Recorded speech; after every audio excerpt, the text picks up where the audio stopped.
Gameday Recap. It is week one. It's a real game we can talk about, AJ. I'm so excited. And let me tell you, Thad Brown is 1 for 1 with Bill's predictions. Not only did I get the winner, 31-26 was really close to the actual final score of 34-28. I also said, by the way, the Bills would have to avoid a Hail Murray. Not really, but kinda. We got into range. And had to avoid a deep Kyler Murray pass. So I'm taking win across the board for Thad Brown today. More importantly, the win for the Bills. And look, AJ, the place that you have to start from this game, first of all, when you think about it, there were so many good things that happened. We'll get into all of them. But it's number 50, Greg Rousseau, 3 sacks, forced fumble. The impact he made was bigger than most any other game he's played in his 4-year career with the Bills. It was really the pass rush as a whole in general, on even some of those Greg Rousseau sacks, there were multiple players surrounding Kyler Murray, and that's really where the defense kind of turned around. Those first couple of drives, the pass rush really wasn't that existent.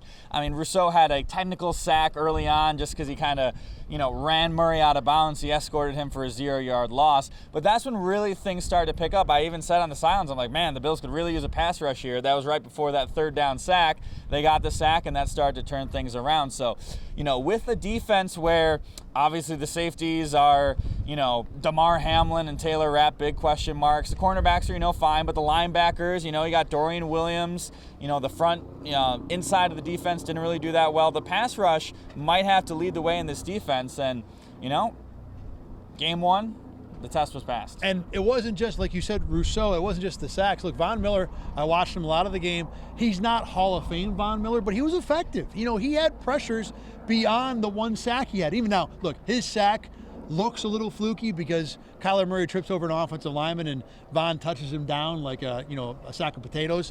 But Von Miller closed the pocket, so he gets credit for a pressure there, even if the sack is fluky. They had those 2 guys in the backfield enough to impact this game. And you're right, look, early on and for long stretches, it felt like the safeties and the linebackers, to a degree, were taken advantage of. James Conner, the fact that Cardinals gave James Conner the ball on the first 6 snaps kind of told you what they thought of the Bills' defense. Like, you know what, we're going to attack up the middle. And they were effective enough. But if the Bills can get that edge presence, you think about this. They had 4 sacks today between Von and Greg Rousseau. You get half that for the year. 2 sacks a game? That's ridiculously good, and it makes so many other things easier. You don't have to force a punt every drive. If you're the offense, you don't have to go 80 yards down the field, as the Bills didn't have to on the go-ahead touchdown because of the Greg Rousseau forced fumble. So, to me, edge presence was the A1 number 1 thing where you're like, wow, this is what the Bills need more of. I think maybe the A1 thing for the game as a whole was, wow, the Cardinals were up 17-3 in this thing. Well, the yes, sky was falling in in this one, and we can talk about the turnaround now. It was bleak. The fans, luckily the fans had someone else to boo. They were booing the referees for a lot of this game. We'll the Bills were spared because their performance in the first half, it could have gone a different way based on some referees, Osiris Torrance, the face mask, the point swing could have been a lot different. But the Bills didn't get a lot of chances to certainly play well in the first half, and early on it looked rough. We could talk for a while, too, about the old adage of if this had been against, the Jets or the Chiefs or someone who's better than we think the Cardinals are, you get down 17-3, you don't recover from that. But whatever, the Bills did recover in this game. They found enough plays. They scored 34 points. They held the Cardinals to 3 points defensively in the second half. So there were, boxes checked over and over and over. Let's talk about that offense now. Look, we heard all offseason, everybody eats. I don't know if you at home are tired of it. I'm already tired of it. But I get the idea. Look, when you don't have that elite star, you want to be able to move the ball around, and the stats were good. We got to give the Bills credit for that. 9 different players had receptions in this game. Josh Allen was efficient, 18 of 23, 5 incompletions, 10 yards and a tenth, which is ridiculously good, especially when you don't have like a 95-yarder in there somewhere. So, AJ, on the face, and to a large degree, everybody did eat in this game. Everybody did eat. But I don't know how optimistic I should be about this strategy working. Josh Allen was the one who had to step up when it mattered the most. He had the 2 rushing touchdowns, one of which he had to leap over defender. He came down on, I think, his own elbow, and he injured himself. This was the thing, we've talked about it ad nauseum for years now. Josh Allen running might mean Josh Allen injuries. Game 1, he gets the 2 rushing touchdowns, but he's going to the x-ray room for a wrist and a hand injury. Not what you want to see on week 1 of the regular season. And with so many different weapons, the goal is, X's and O's. They scheme their ways open. You use Curtis Samuel, you use Khalil Shakir. You get guys open that way, and you don't need a Stephon Diggs dominant route runner to, be your guy to go get the ball. But those X's and O's weren't really Xing and O'ing today. Not as much as you would like, and you're right. There were long stretches, especially the first 2.5, 3 quarters, where it kind of felt like the old Bills offense, where it was Josh Allen had to carry too much of this offense. He had 9 rushes in this game. Like you said, the 2 touchdowns. He also had 2 rushes to convert 4th downs. Granted, one's a quarterback sneak. But regardless, there's a large chunk of this offense that is on Josh Allen's shoulders. You look at the passing game. Of the top 4 completions, longest in this game, the long one to Keon down the sideline, great play. Your top receiver, made a not a superstar play, but certainly we spent high draft capital on you and you paid off. But after that, the next longest play was a James Cook catch and run where Allen had to escape from pressure, do the hero ball thing. There was a Khalil Shakir escape from pressure, 3rd down completion, where Shakir certainly helped out after the catch. But to your point, I think the percentage of offense that the Bills had to rely on with Josh Allen in this game is probably more than they would like.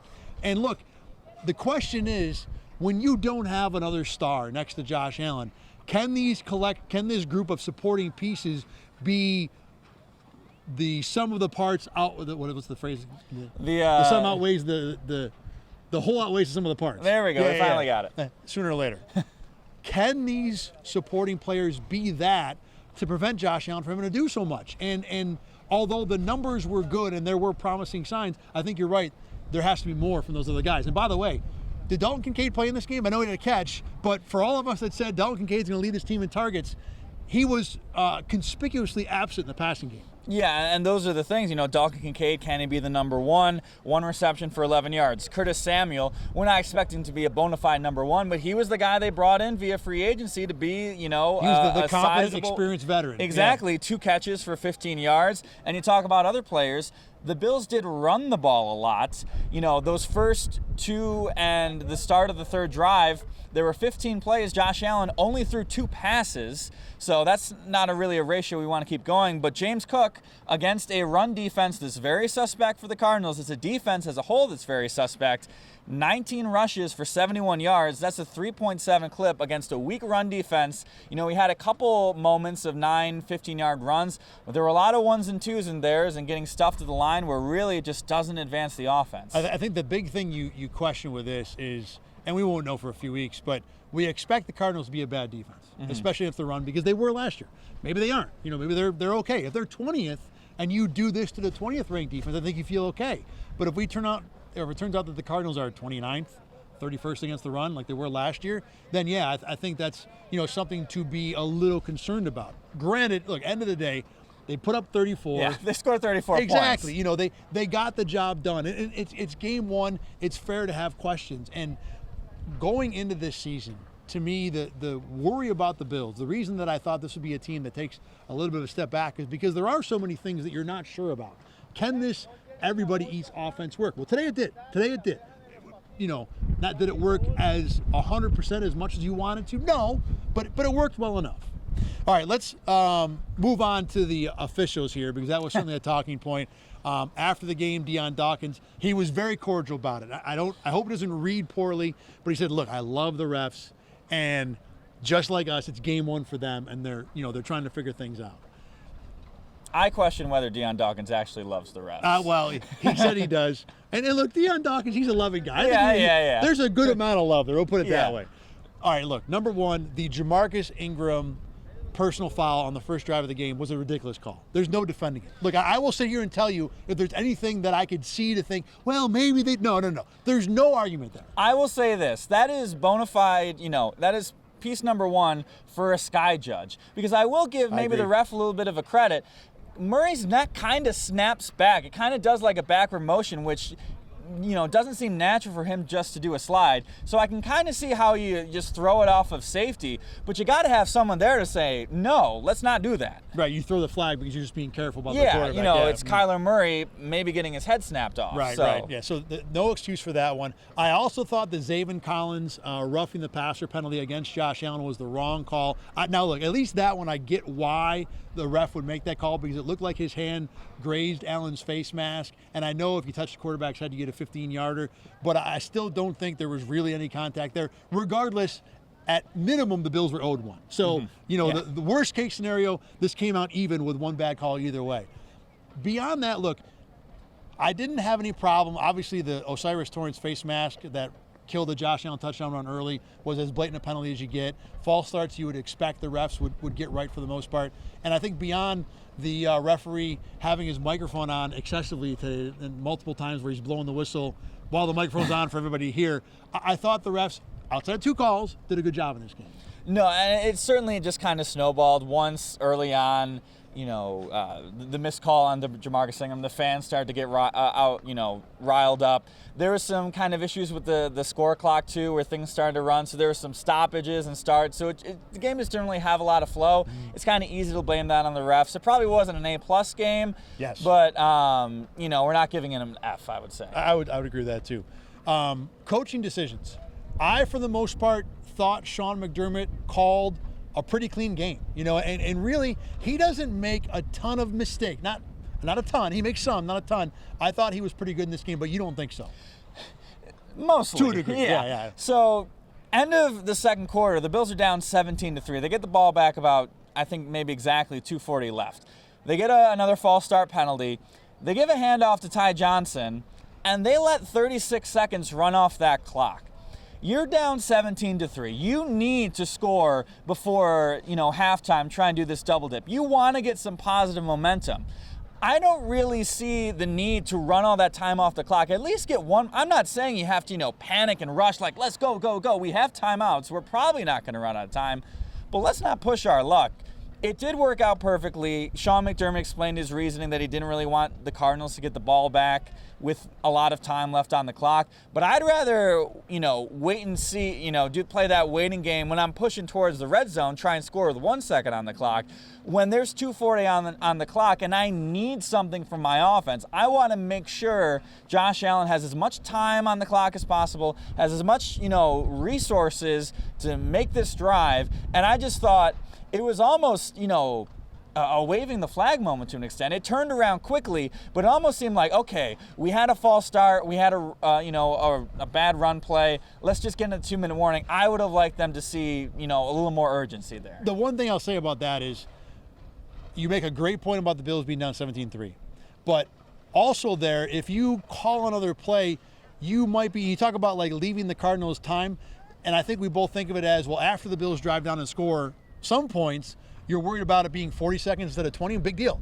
But there, I think Sean McDermott's more worried about, if we go 3 and out, we're going to give the Cardinals a full and healthy possession and shot to go down the field. And I think that's concern A. The other thing I'll say about this too is there have been multiple times the last year and a half where I look at clock, timeouts, where the Bills are on the field at the end of the first half and think, wow, they should be moving a lot faster.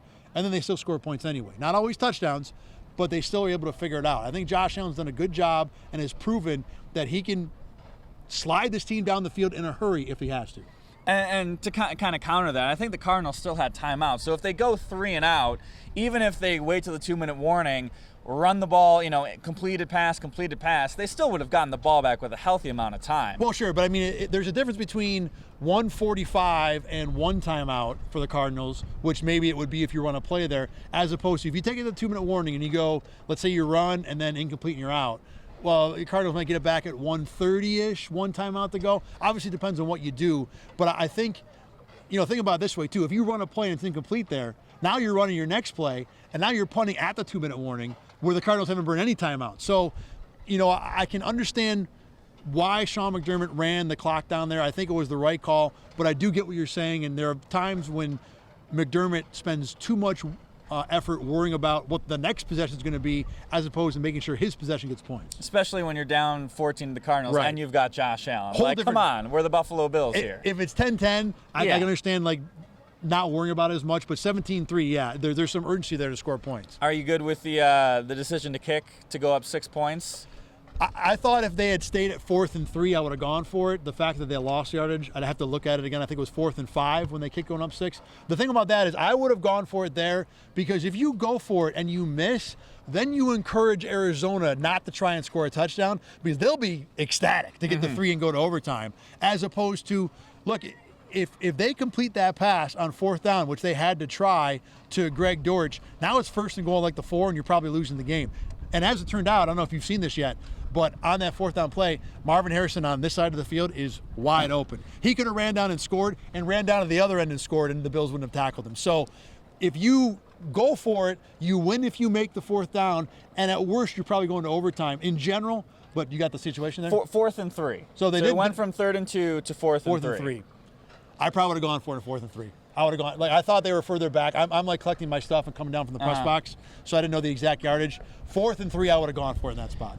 I almost want to say part of it, and this will probably transition to our next point. Do you think Sean McDermott wanted a nice testy opportunity for Tyler Bass?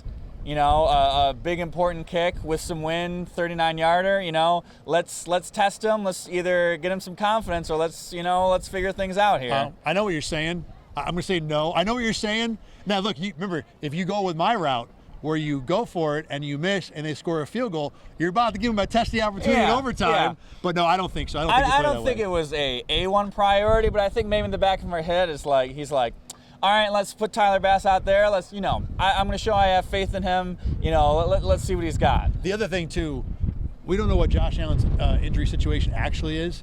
It's possible where McDermott could have said, I have to put this on my defense. It's all I've got left that I can trust. So I'm going to give the defense the whole field to work with as opposed to just a field goal distance. But anyway, all right, we've talked about that enough. Speaking of injuries, Josh Allen with the hand injury, we don't need to explain what kind of an impact that would have if he's going to be out. So let's talk about He's important to this football team, Thad. Yeah, back to you. Shocker. News at 11. Anyway, Taron Johnson, the other one. And Cam Lewis played real well in this game, and you can't say enough good things about what he did because he was practicing all week to be an extra safety, ended up playing the nickel, finished with the 2nd most tackles on the team. We'll talk about Taron in a minute, but Cam Lewis had a really big game. Yeah, and McDermott talked about it, like you mentioned. He's got to know a lot in this defense. He's kind of the backup in multiple spots, and McDermott said he played like a starter today. He was flying all over the place. It's tough to tell on the field level what he's doing in coverage, but certainly in the run defense, which is really where Taron Johnson kind of makes his bread and butter. Being the nickel, but kind of more playing like a linebacker and being able to provide support in that run defense.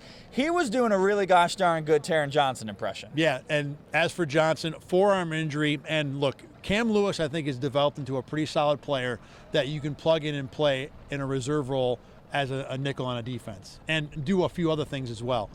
But the drop off from Taron to him is certainly something the Bills don't want to have to deal with for multiple weeks. And Johnson's been a tough guy. If he can play, I'm sure he will. But you talk about players the Bills cannot afford to lose. After Josh Allen, there's a good argument Taron Johnson's number 2 on this team. Top 5 is Matt Milano. Now they're both gone from the defense. Exactly. Although I will say, if there's any player who I could expect to play with a big ugly club on his hand, Taron Johnson seems like that kind of guy. He's pretty much a walking big ugly club. All right. I'm going to clip that and send it to him. Thank you. I appreciate that.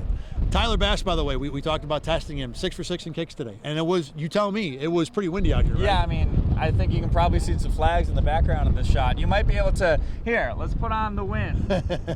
It's really windy out here. And no, Tyler Bass was really good. None of them were really super long kicks. It's not like I had to make a 50-yarder.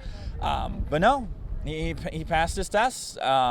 The kickoff coverage game, obviously a different story there. Yeah. They've now given up the first dynamic kickoff touchdown in the regular season for all you trivia folks out there. Yeah, special teams were up and down. They did have the big one to Codrington in the first half where the hole was gaping, by the way. Like, AJ, you would have ran it back 50 yards as much space as there was for Codrington there. So a plus on that return, obviously a big negative on the other return that, essentially got Arizona back into this game. But overall, look, I think bottom line, the Bills check so many boxes out of this game. Guys who you were worried about, Keon Coleman, the edge rushers, everybody eats. These things worked, and they worked in a win, and in a win where they got down 14 points. So I think the Bills feel pretty darn good, 9 out of 10 coming out of week 1. Maybe they would have felt better if they covered, though. That 6.5 line was really darn close there. I had the over, so worked fine for me. All right, as always, you can watch Buffalo Game Day Recap at rochesterfirst.com. Click on the 8 Sports Extra tab. You can also find us at YouTube and wherever you get your podcasts. Next up for us, a trip to Miami. I will be there. We will do this again. We're both going to Miami? No, us, meaning the general us. I'm the only one going. But you'll be a part of the Buffalo Game Day Recap from the station. Yes. I've got a fun Thursday in store, that's for sure. That's true. All right. We appreciate your effort, AJ. Thanks for watching and listening. We'll see you on Thursday.